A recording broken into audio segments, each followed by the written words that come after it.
Alright, coming back at you again. And Lord's will be edified. First and foremost, I want to start off by giving our praises, honor, and glory to Yahweh, Bashim Yahushua, Bashim Kakwadash. Second, I want to give double honors to the apostles of GMS that were well. And a peace, blessing, salutations to the hopefully elect. That consists of you so-called Negroes, Latinos, Hispanics, Native American, West Indians. We are the 12 tribes of Israel. We're no longer lost. We've been found. The truth has been revealed. Redemption is near. In the Lord's will, we be those men. And this is Shakwakara from GMS, Virginia. And again, bear with me. I have a couple pages up. So I'm going to see how I'm going to touch this subject. This is going to go into division and how America is divided, Esau is divided, NATO, Amalek, the elites, the lower level Edomite, and if I didn't say it already, Russia. And this is going to cause the downfall of what you see today of Babylon the Great. As you can clearly see, if you have any brain cells, this place, America, will never, ever, ever go back to the precious old 70s, the golden era of Babylon. So, let me start off with, let's see. Start off with Matthew 12:25. And it says, And Yahushua knew their thoughts, and said unto them, Every kingdom divided against itself is brought to desolation, and every city or house divided against itself shall not stand. So, as you can see,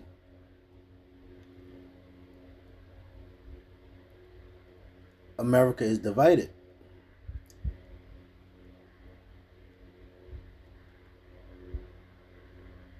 Bear with me one moment.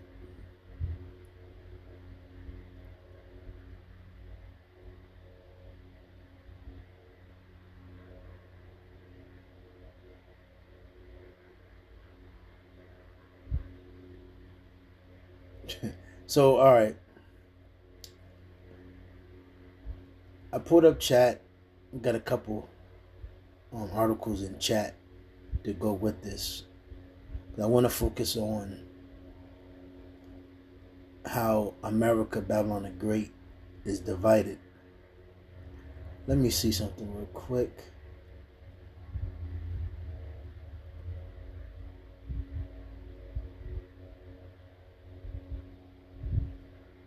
Am I tripping? Hold on.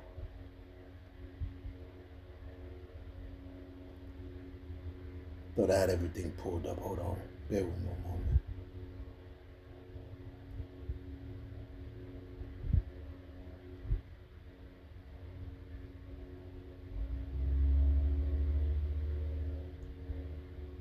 Hold on, what's going on?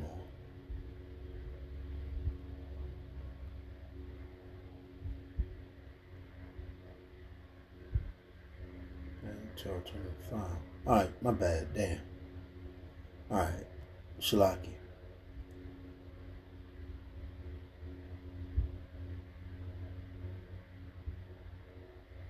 So, alright, Jeremiah 17:10. I'm going to just bring some precepts out.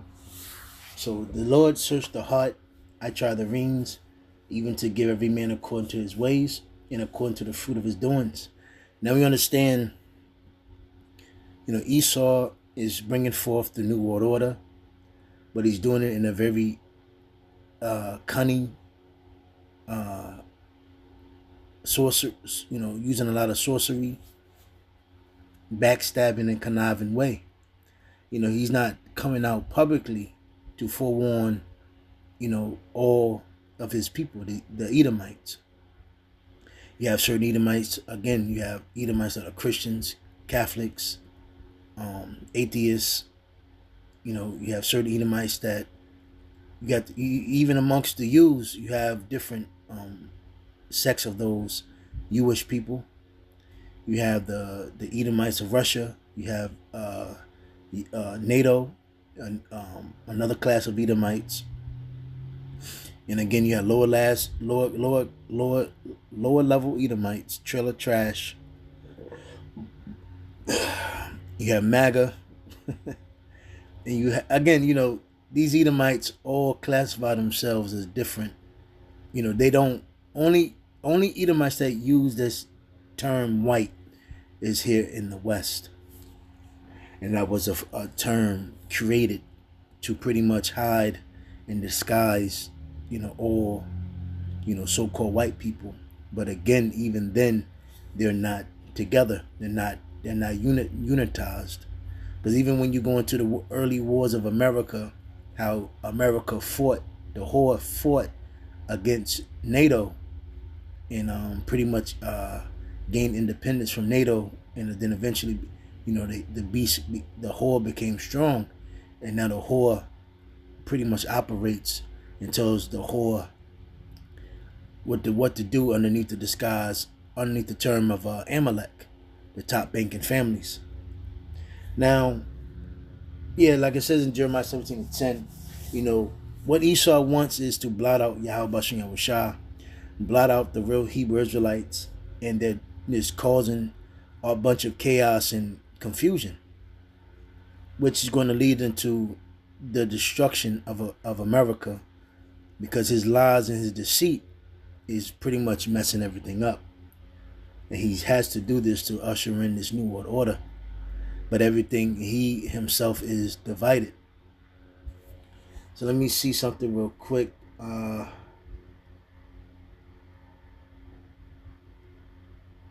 Isaiah 19:2, and I will set the Egyptians against the Egyptians, and they shall fight everyone against his brother, and everyone against his neighbor, city against city, and kingdom against kingdom.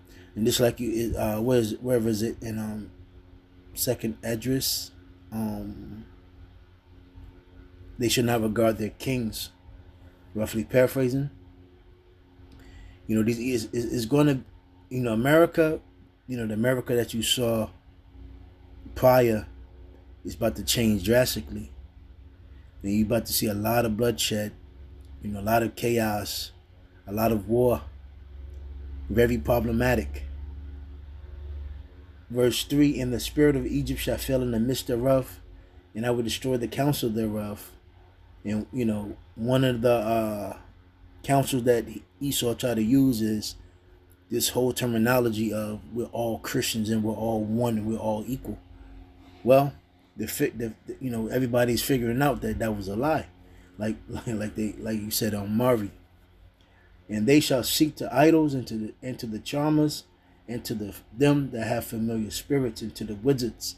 And you clearly see a lot of these people are stumbling across and trying to figure out and find answers. But the society is driven off of witchcraft and sorcery. So it's just further dividing the people. Again, you have the Democrat, you have Republicans, you got MAGA. It's a mess. And only those that have Yahweh Bashem Yahushua has the light to see. Because, as the scripture says, Yahweh Bashem Yahushua has plagued this place with gross darkness. So let me see something real quick.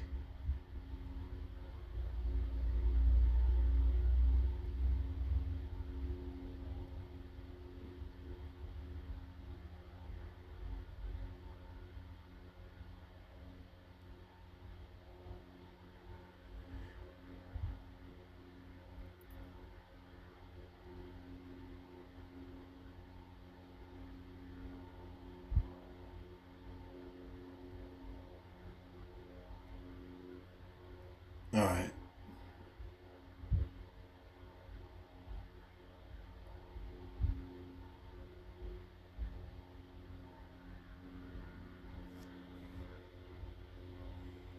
So, all right. So, going to ChatGPT, Matthew 12:25. So it says, how this might look today: a nation divided against itself.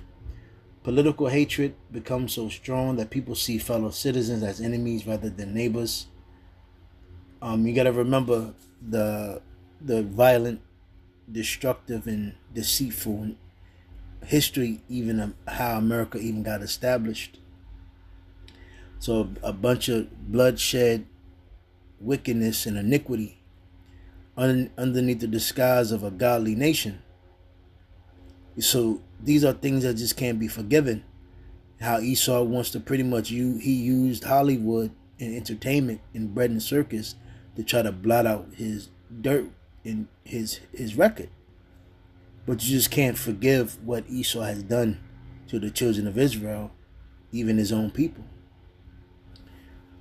So constant division weakens a country's unity and ability to solve problems.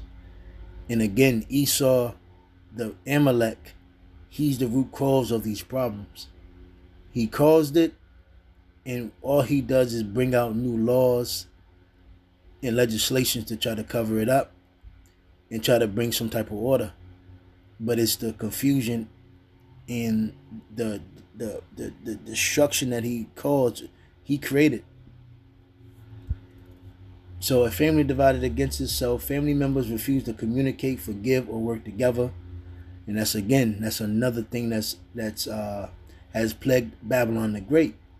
The household becomes unstable, leading to broken relationships, and hardship. And the reason why, it's ironic, back in the day, the thing was the family the stronger is. Family, the strong, the family. I forgot the saying.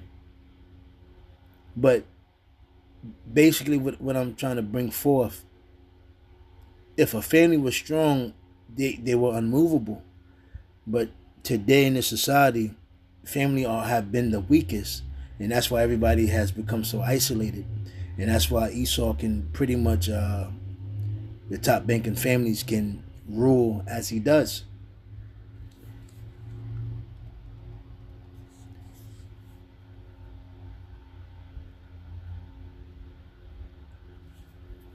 So it says the church divided against itself, and ultimately the Christian church is over.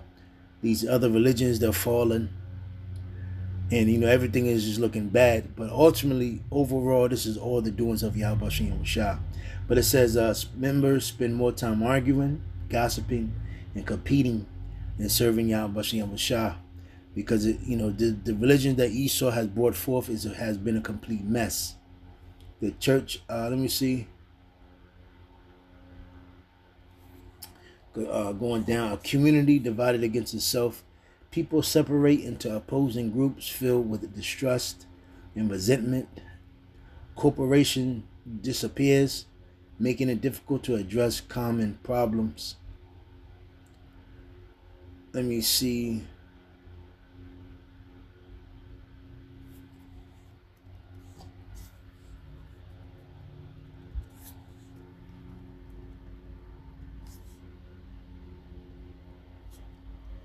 Bear with me one moment.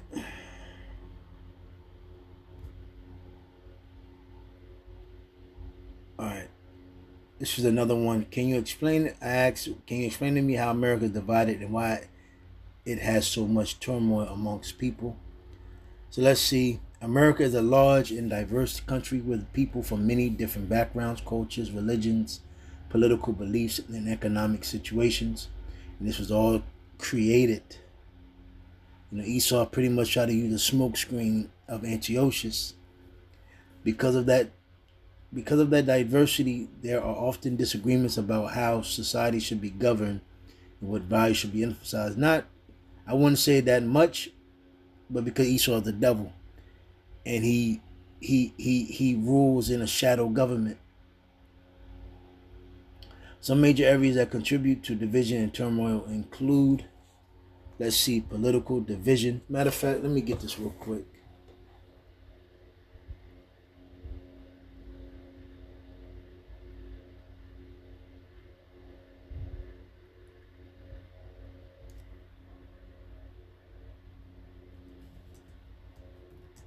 Disregard.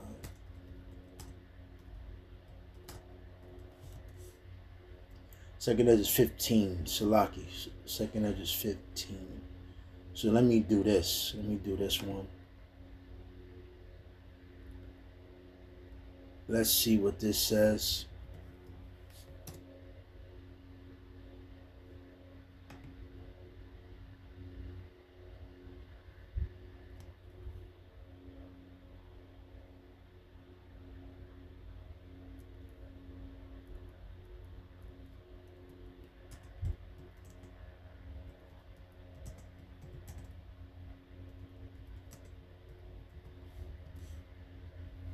All right. So while I'll let this load up, I'm gonna read. I'm gonna bring this out, and I'm also going to bring forth the how the kingdom of Israel fell, and I'm also going to bring forth, the tension between NATO and the whore. So bear with me one moment. So political division. Many Americans strongly identify with different political ideologies. Disagreements over issues such as taxation, immigration, healthcare, education, crime, and the role of government can create deep tensions between groups. And this is all, that witchcraft going into Isaiah 47. Economic and inequality. Some people feel they are prospering while others struggle with rising costs, debt, housing, healthcare, and wages. So Esau just got this whole system just in a mess. Economic stress often increases frustration and can lead people to blame different institutions, leaders, or groups instead of looking at the main focal problem, the root, and that's the Edomites, the top bank, starting with the top banking families, even to the lower level Edomites. You're just a curse, man. You're just a devil.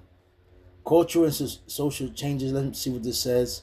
America has experienced rapid changes in family structures, technology, entertainment, and that goes to even Revelation, the 13th chapter, because this man wanted to change everything. He wanted to pretty much shape this whole infrastructure, this system, into worshiping and bowing down to him, ultimately going into the MOTB, and going into that ultimate technology, entertainment, social norms, and views on morality. Some embrace these changes while others see them as a departure from traditional values. Yeah, because Esau wants to pretty much go against the grain. He wants to go against the scriptures. He wants to go against the Bible. He wants to blot out Yahweh and Rashah. So he issues out all this confusion so he can have everybody basically lost, playing the blame game. But eventually it's going to hell is going to break loose. Media and social media, news outlets and social media platforms often amplify conflict because controversy attracts attention. See that? People can end up in information bubbles where they mostly hear views that reinforce their own beliefs, making compromise more difficult. So Esau is playing with you. Esau knows, and these Edomites have studied the brain. He has constructed many studies. What's the word? Psychological warfare. That's what Esau has ushered out on the people, psychological warfare. So historical issues. America has a long history involving slavery, segregation, immigration debates, labor disputes, and conflicts over civil rights. Different groups often interpret this history differently, which can affect present-day discussions. So pretty much everybody wants to just throw this underneath the rug, especially what happened to our people, so-called blacks, Latinos, Hispanics, Native American, West Indians. And everybody pretty much wants to make it seem like we all had we all had an even common ground. So it says loss of trust. Many people have declining trust in government, corporations, media organizations, and other institutions. When trust declines, suspicion and polarization often increase. Let me see. Yep. So a biblical perspective. The Bible teaches that human conflict ultimately stems from the sinful nature of mankind. You can go into Wisdom of Solomon 14. I want to say starting at first verse 22 or 21. Scripture points out that pride, envy, greed, selfish ambition, hatred, and the pursuit of power can divide people. And this, we understand that the so-called white man has a great sense of pride, envy, greed, selfish ambition, and hatred of power to try to blot out Yahweh Bashim Yahushua and cast out the Lord's people. So let's move on. Now that you see this, that here it is America is divided. Now let's look at bear with me one moment.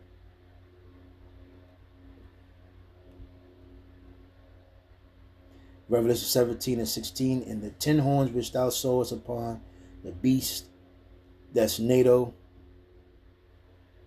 these shall hate the whore, but the whore is America, and shall make her desolate and naked, and shall eat her flesh and burn her with fire. So eventually it's going to come to a time where, you know, NATO's going to have enough, and these other nations are going to have enough. Russia's, like it's, let me get that real quick. Where is it? Yep.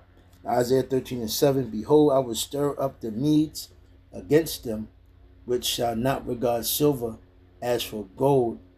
They shall not delight in it. Their bow also shall dash the young men to pieces, and they shall have no pity on the fruit of the womb. Their eyes shall not spare children. So eventually, you know, America is going to be demolished. Why? Because these Edomites are not one with each other. Again, you have Amalek that's causing all the ruckus, the problems, the fake news. And, you know, America, the whore, the powerhouse, the military, the might, the strength, the horn of, you know, of Amalek. He's, you know, he's bullying it's just, he's doing what he wants. NATO, you know, they're not liking the, the legislations and the policies that they made with the whore. You know, pretty much, you know, anybody knows about whores, you know, that bitch will say one thing and then do the other, you know. But it says, let me see something.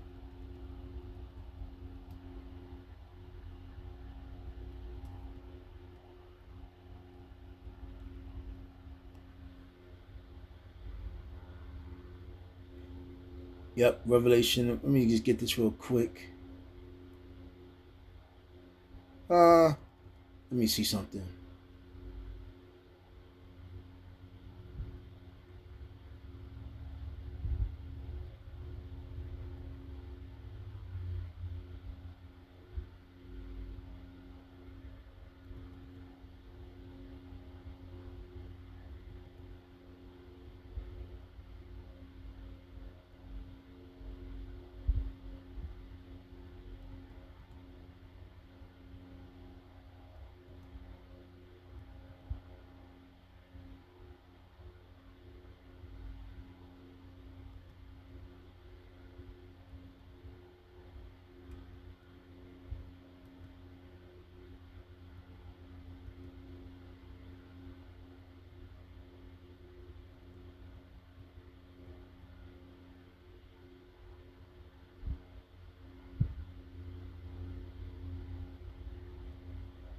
Yeah, Ezekiel 16 go up. Yeah.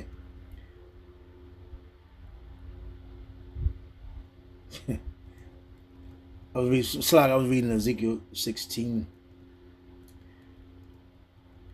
going into how pretty much the Lord brought down Israel.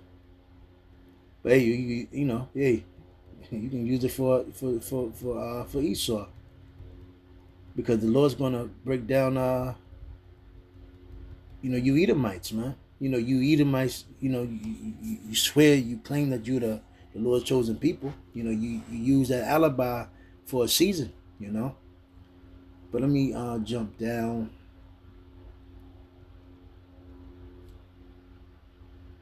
All right. Let me get this. Salaki. You know, I'm all over the place. So 2nd Edges 15:16 through 26. How does it look today?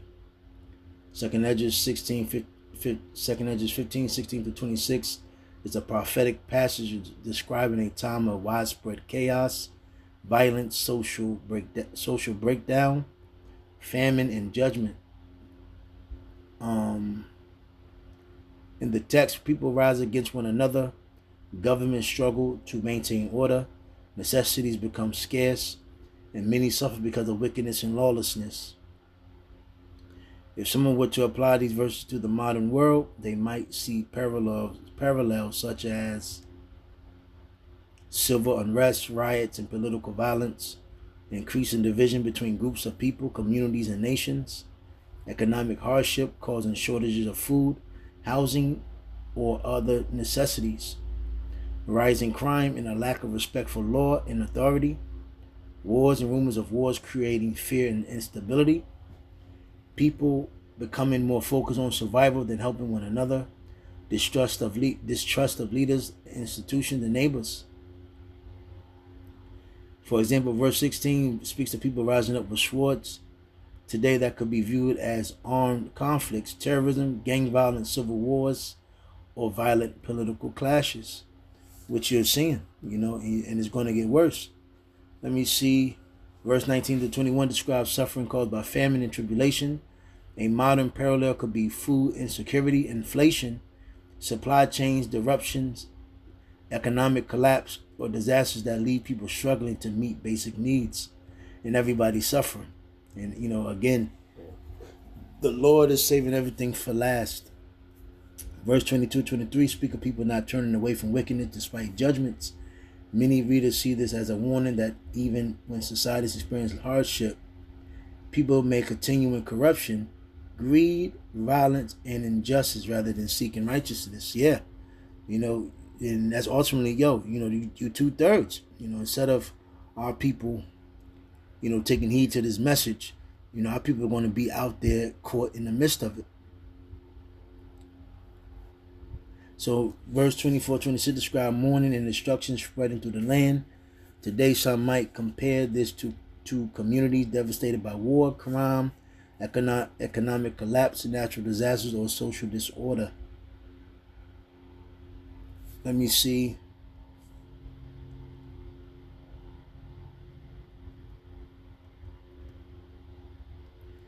Matthew 24:12, and because iniquity shall abound, the love of many shall wax cold. And you're seeing this, You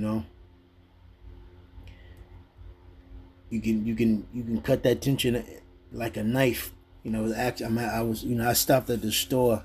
I stopped at Publix in this, you might well say, an Edomite town.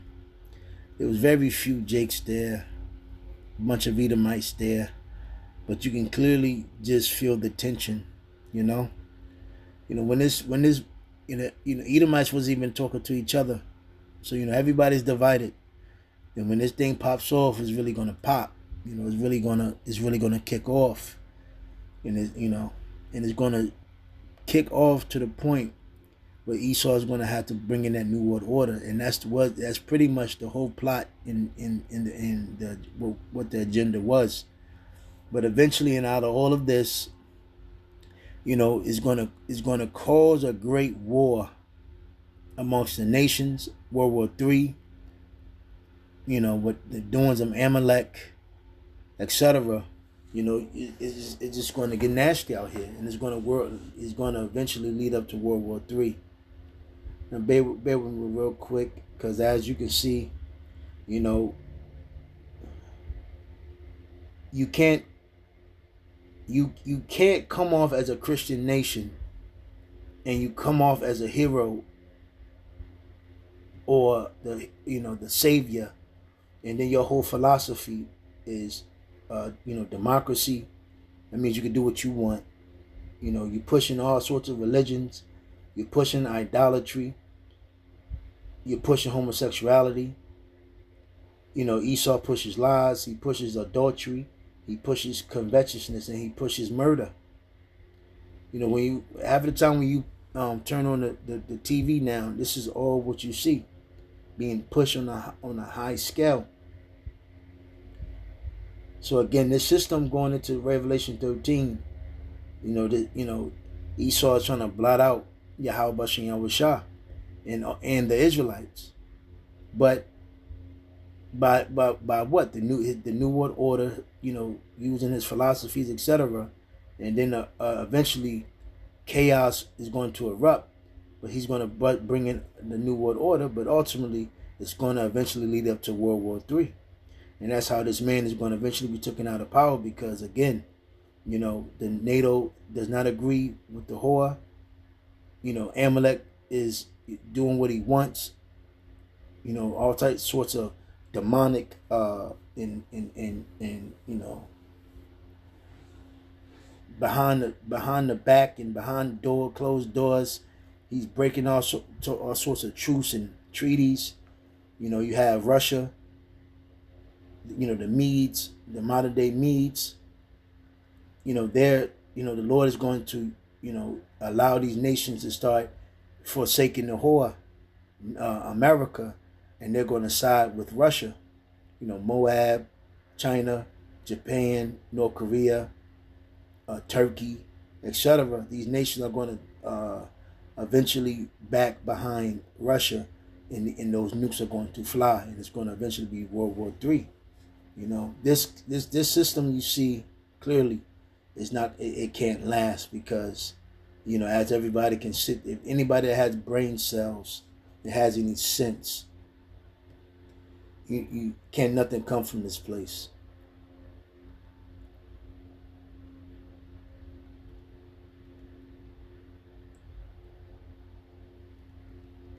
So bear with me one moment. So Revelation 18:8, therefore shall her plagues come in one day, death, mourning, and famine, and she shall be utterly burned with fire. For strong is the Lord Yahweh Bashem Yahushua, who judgeth her. And that's going to be what? America. Let me jump to verse 16. And it's saying, alas, alas, that great city that was clothed in fine linen and purple and scarlet, and decked with gold and precious stones and pearls. Because America was what? A delicious place, a land of gold, milk, and honey. Let me see something real quick.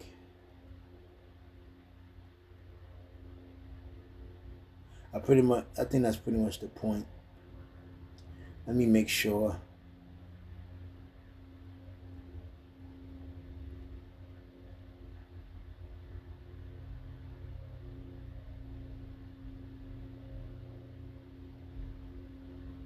Oh man, damn! I forgot. Oh man, I forgot about. I'm gonna make this real quick. So I said I was gonna bring this out. A little brief history of our kingdom fell. Ultimately was idol worship, but one of the plots and tools was used to break up our kingdom was how our kingdom was split. So can you explain the term? I put in ChatGPT. Can you explain the turmoil that happened to Northern Kingdom and Southern Kingdom after King Solomon, and how the kingdom split it?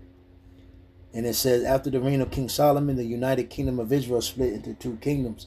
And this is again going into that history. No history. I mean, Salaki. No, we fell. King Solomon, what brought us 40 years of peace. King David subdued the nations and allowed that 40 years of peace to come about. And when you look at how the Lord ruleth in the kingdom of men, he sets them up, and once they get too big-headed, he breaks them. But he causes a lot. When you go through the history of kingdoms falling, it was always started roughly by division, or the kingdom eventually a lot of division brought forth. You can look at the what is it, the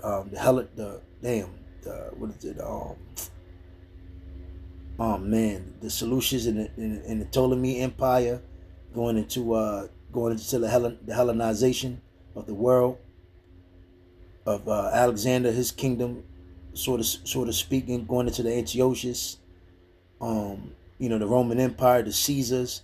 When you go to these histories of these kingdoms, before the falling of them, great division happened. So continuing on, the division is mainly recorded in 1 Kings chapters 11 and 12, and 2 Chronicles chapter 10. So it says, while the kingdom split near the end of Solomon's reign, he turned away from fully obeying Yahweh Shah by allowing idolatry through the influence of his foreign wives. 1 Kings 11. Now the Israelite woman is his concubines. Yahweh declared that the kingdom would be torn from Solomon's dynasty, though not during Solomon's lifetime, for the sake of his father David. So it says Yahweh raised up Jeroboam, an official in Solomon's government, and through the prophet Ahijah promised him rule over 10 tribes. Rehoboam's harsh decision. When Solomon died, his son Rehoboam became king. The people asked Rehoboam to lighten the heavy taxes and labor burdens that Solomon had imposed. The older counselors advised him to be gentle and serve the people. However, Rehoboam listened to younger advisors and answered harshly, "My father chastised you with whips, but I will chastise you with scorpions." 1 Kings 12 and 14. This caused a rebellion. The split, 10 tribes rejected Rehoboam and followed Jeroboam. Northern Kingdom Israel, capital eventually established at Samaria, consisted of 10 tribes ruled by Jeroboam and later many different dynasties, often called Israel, Ephraim, or Samaria. Southern Kingdom Judah, capital at Jerusalem, consisted mainly of the tribes of Judah and Benjamin. And you had Levi, ruled by the descendants of David, often called Judah. So problems in Northern Kingdom. Jeroboam feared that if people continue worshiping at Jerusalem, they will return their loyalty to Rehoboam. So he established golden calves at Bethel and Dan. This became a major sin in Israel. Nearly every northern king followed idolatry. Prophets such as Elijah, Elisha, Amos, and Hosea warned them to repent. Eventually, the northern kingdom was conquered by Assyria around 722 BC, and many Israelites were deported. So problems in southern kingdom, and this is the key. And while I read this, is the key word is the kingdom got divided, and then eventually what? It fell. So problems in southern kingdom. Judah kept the Davidic line in the temple in Jerusalem. Some kings were faithful, such as Hezekiah, Josiah. Others led the people into idolatry. Prophets including Isaiah, Jeremiah, and Ezekiel warned Judah. Judah survived longer than Israel, but was eventually conquered by Babylon. Jerusalem and the temple were destroyed in 586 BC, and many people were taken into exile. So, a simple timeline: Saul, then David, Solomon ruled a united kingdom. When we was all together, Solomon falls into idolatry. Rehoboam becomes king and refuses to ease the people's burdens. 10 tribes rebelled and followed Jeroboam. Israel North and Judah South became separate kingdoms. Israel falls to Assyria, 722 BC, and then Judah falls to Babylon, 586 BC. So this is showing you a little history of what happens before a fall. A lot of things start becoming real greatly divided. And then eventually what? A collapse. Same thing here in America. Everything is divided. Men, women, classes, everything. Children, parents, I don't have to, say it. Everything is it's a loss of trust. It's historical issues. Media, the social media has problems. It pushes every, wickedness, the cultural, the social changes. It's economic inequality, it's political division. Everything is messed up here. Everything is divided. When you go on, the media is divided. Social media is divided. Everything is divided. That's how you know.